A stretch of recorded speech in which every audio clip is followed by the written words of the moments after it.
Bismillahirrahmanirrahim. Assalamualaikum warahmatullahi wabarakatuh.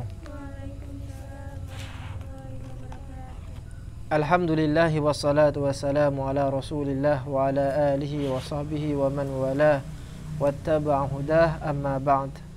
Para pemirsa, kaum muslimin, kaum muslimat dimanapun anda berada, khususnya segenap santri Pondok Pesantren Bina Al-Quran Biting Sukodono Lumajang, mudah-mudahan kita senantiasa di dalam lindungan Allah Subhanahu wa taala, senantiasa diberikan kesehatan, panjang umur yang barokah fid dini wa dunya wal akhirah. Amin ya rabbal alamin. Bersyukur kepada Allah, bersalawat kepada Nabi Muhammad sallallahu alaihi wasallam.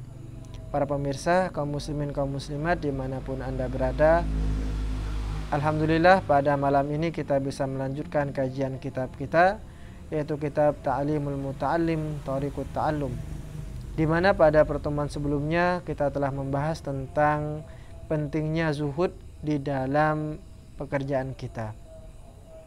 Musannif berkata di dalam pertemuan sebelumnya, qila li Muhammad ibnul Hasan ala tusannifu kitaban fi zuhdi, faqala qad sannaftu kitaban fil buyu'i, yakni az-zahidu man yataharraz anis syubuhati wal makruhati fit tijarat wa kadzalika fi sairil muamalati wal hirafi. Jadi kita ditekankan untuk senantiasa menjaga zuhud, baik itu di dalam semua pekerjaan kita, sebagai pedagangkah, sebagai pebisniskah, ataupun apapun itu.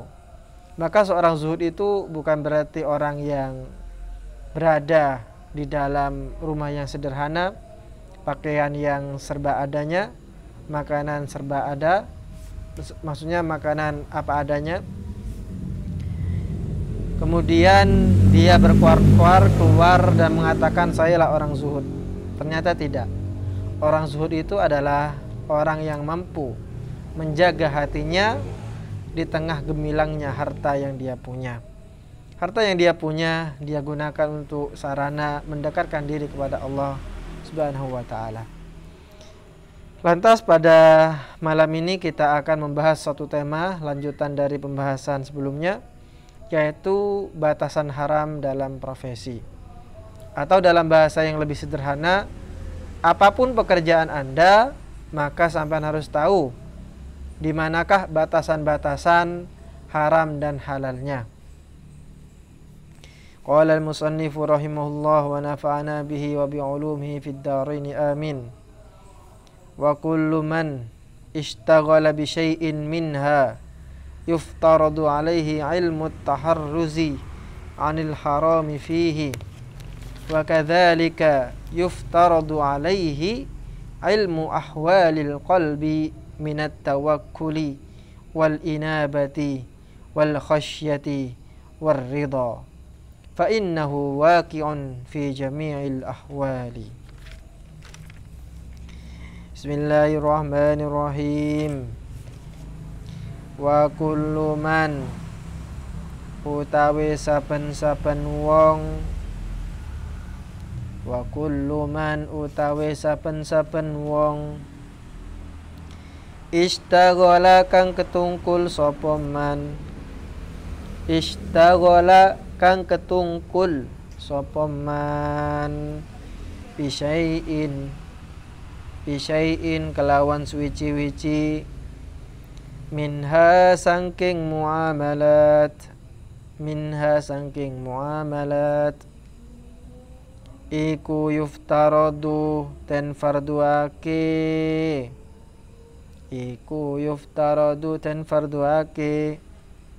alaihi ing atase wong, apa ilmu taharruzi,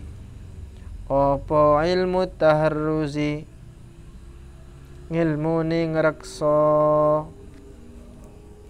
anil harami sangking barang haram,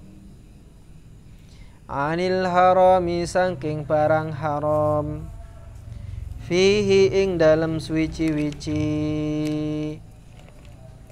wa kadzalika lan koyok mengkono-mengkono kang tinutur. Wa kadzalika lan koyok mengkono-mengkono kang tinutur yuftaradu ten farduaken alaihi ing atase wong apa ilmu ahwalil qalbi, apa ilmu ahwalil qalbi ngaweruhi pira-pira tingkai ati, ngaweruhi pira-pira tingkai ati, minat tawakkuli sangking pasrah, wal inabati lan bali maring Allah, wal inabati lan bali maring Allah, wal khasyati lan wedi ing Allah, war ridha lan ridha. Fa innahu mongkostuhuni ahwalul qalbi, mongkostuhuni ilmu ahwalil qalbi iku waqi'un tumipo, iku waqi'un tumipo fi jami'il ahwali ing dalam sekabehane pira-pira tingkah, fi jami'il ahwali ing dalam sekabehane pira-pira tingkah. Artinya wa kullu man dan setiap orang istaghala yang sibuk bisyai'in minha dari setengah pekerjaan atau profesi yang kita sebutkan tadi, maka yuftaradu alaihi ilmu taharruzi anil haram, maka dia harus mengetahui ilmu yang berkenaan dengan batasan-batasan haram di dalam pekerjaan itu. Satu misal, sampean bekerja sebagai pedagang beras, maka sampean harus mengetahui batasan-batasan yang menyebabkan sampean terjatuh ke dalam jurang yang disebut dengan jurang haram. Itu harus dipelajari. Mana yang harus dibeli, mana yang tidak boleh harus dibeli. Jadi harus tahu, oh beras ini halal, beras ini haram. Kenapa beras ini haram? Karena didapatkan dari cara yang haram, satu misal. Atau sampeyan itu berada di birokrasi sebagai pejabat, sebagai orang yang sibuk di dunia birokrasi. Sampeyan harus tahu mana-mana area yang kira-kira menyebabkan sampeyan terjatuh ke lubang haram. Maka sampeyan hindari itu. Ada suap menyuap, itu rawan terjadi di dunia birokrasi itu, di dunia pemerintahan. Suap menyuap, korupsi, nepotisme, curang, dan seterusnya. Ini harus dihindari. Sampai harus tahu ilmunya. Sebagai guru juga harus tahu mana-mana kira-kira yang menyebabkan sampean bisa terjatuh dalam lubang haram. Tidak boleh menipu muridnya dengan cara memberikan ilmu yang tidak ada dasarnya. Jadi dia menerangkan pelajaran tapi ngelantur, ngawur. Akhirnya muridnya menjadi sesat. Itu haram, tidak boleh. Atau mungkin dia mengambil barang-barang yang ada di sekolah itu yang sebenarnya bukan punyanya dia, bukan haknya dia. Satu misal, dia mengambil kapur yang ada di sekolah, nanti kapurnya dibawa pulang dan dijual kembali. Nah, ini kan haram berarti. Nah, seorang guru harus tahu bahwa apa yang dilakukannya ini tidak benar, harus dijauhi. Ilmu-ilmu yang berkenaan tentang itu harus dipelajari semua. Jangan sampai orang itu kemudian terjatuh ke lembah haram. Kita lanjutkan. Wa kadzalika, dan begitu juga yuftaradu alaihi ilmu ahwalil qalbi. Begitu juga dia harus mengetahui ilmu tentang hati. Karena kita sebagaimana jelaskan pentingnya hati di dalam tubuh manusia. Idza salahat salahal jasadu kullu wa idza fasadat fasadal jasadu kullu ala wahyal qalb. Ada di dalam tubuh manusia sebagaimana kita jelaskan di dalam kultum bahwa jika daging ini rusak, maka rusaklah semua tubuh manusia itu. Namun apabila daging ini benar tidak rusak, maka insya Allah semua tubuh itu akan benar. Ala wahyal qalb, yaitu adalah hati. Jadi benar-benar harus dijaga. Hati harus dijaga. Maka bagaimana cara menjaga hati? Sampai harus tahu ilmunya. Salah satu ilmu dalam menjaga hati itu kita akan mengenal namanya tawakal. Tawakal itu artinya pasrah. Pasrah kepada Allah.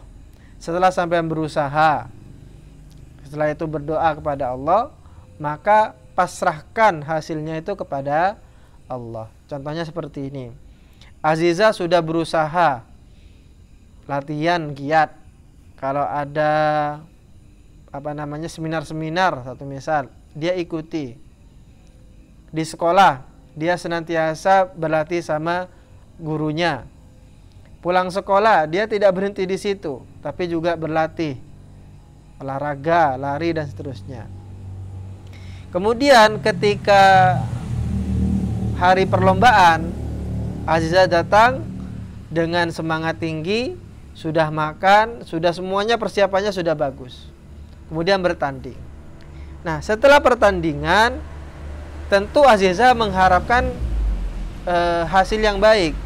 Nah, setelahnya Aziza ini harus pasrah kepada Allah.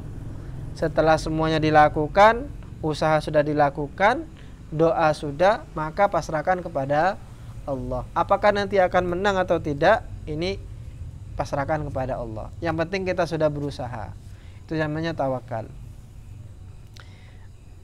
Ela mau menghadapi ujian. Apakah sebelum ujian itu tidak ada usaha? Ada. Belajar, bertanya kepada gurunya dan seterusnya. Kemudian ketika masa ujian itu mengerjakan dengan sebaik mungkin, tidak ngawur. Setiap malam berdoa. Nah, tinggal menunggu pengumuman apakah lulus atau tidak. Nah, ketika dia menunggu pengumuman itulah dia pasrah kepada Allah Subhanahu wa ta'ala. Itu yang disebut dengan tawakal. Al-inabah, kembali kepada Allah. Ada perasaan bahwa kita akan kembali kepada Allah. Ketika sampai melihat ada orang yang meninggal, di situ kemudian sampai merasa saya juga akan meninggal, akan dikembalikan kepada Allah. Pertanyaannya adalah, apakah saya sudah siap atau tidak ketika kita sudah dikembalikan nanti? Wal khasyah, takut kepada Allah. Kita menyadari bahwa Allah senantiasa mengawasi kita.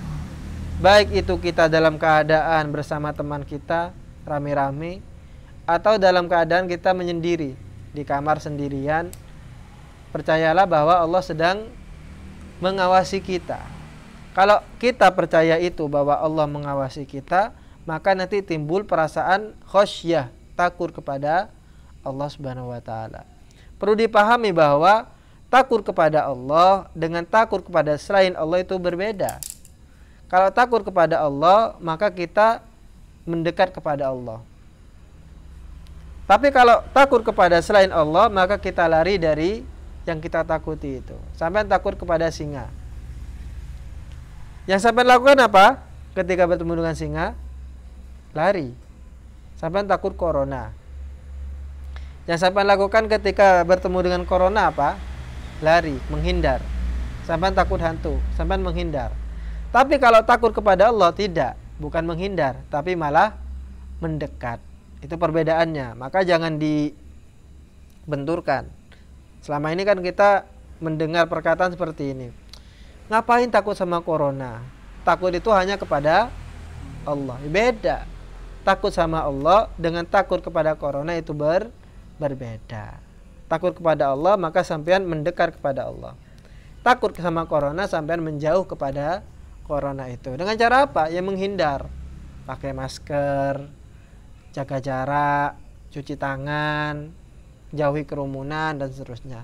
Ini dalam rangka untuk kita berproses, berusaha supaya kita dijauhkan dari corona. Waridho, dan juga ridho, rela. Ketika sampean ditakdir oleh Allah Subhanahu wa taala lahir dari keluarga yang biasa-biasa saja. Kemudian sampean lihat tetangga sampean ada anak yang dilahirkan dari keluarga yang kaya, satu misal, atau dari keluarga yang punya nasabnya bagus.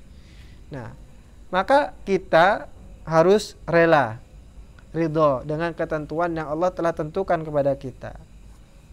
Mungkin kita dilahirkan di keluarga yang biasa-biasa saja. Namun ada hikmah di balik itu semua.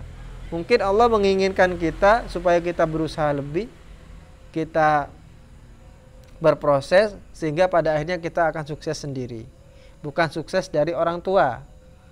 Terkadang ada orang yang dia itu sukses dari orang tua karena orang tuanya kaya, orang tuanya mampu, orang tuanya mempunyai link yang kuat, sehingga kemudian dia akan menarik anaknya itu untuk kemudian sukses. Ada yang seperti itu. Namun banyak pula orang yang sukses itu dari usahanya sendiri, dan itu yang luar biasa. Ketika dia memetik kesuksesan itu dari hasil usahanya sendiri. Itu yang disebut dengan ridho, rela. Fa innahu waqi'un fi jamil ahwal. Semua sifat itu tadi, tawakal, inabah, pasrah kepada Allah, takut kepada Allah, ridho dengan semua ketentuannya, ini akan terjadi. Waqi'un itu terjadi. Waqi'un itu terjadi di semua hal. Tidak pandang bulu, semuanya akan terjadi. Sampai mau jadi apa? Mau jadi pengusaha kah? Mau jadi petani kah?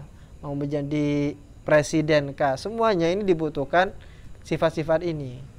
Harus punya tawakal, inabah, khasyah, ridha, dan seterusnya. Oleh karenanya penting dua hal yang harus kita perdalami di dalam pelajaran atau pertemuan kali ini. Yang pertama adalah kita harus mengetahui ilmu tentang batasan haram di dunia profesi yang kita geluti. Yang kedua, kita harus bekali supaya kita terjauh dari lembah haram ini. Kita bekali diri kita dengan persenjataan hati, yaitu tawakal, ridho, khasyah, dan inabah. Ada pertanyaan? Ini saja yang bisa kita sampaikan. Mudah-mudahan bisa mengantarkan kepada kesuksesan. Mudah-mudahan kita mendapatkan ilmu yang bermanfaat fid dini wa dunya wal akhirah. Akhiran, wallahul muwaffiq ila aqwamit thariq. Assalamualaikum warahmatullahi wabarakatuh.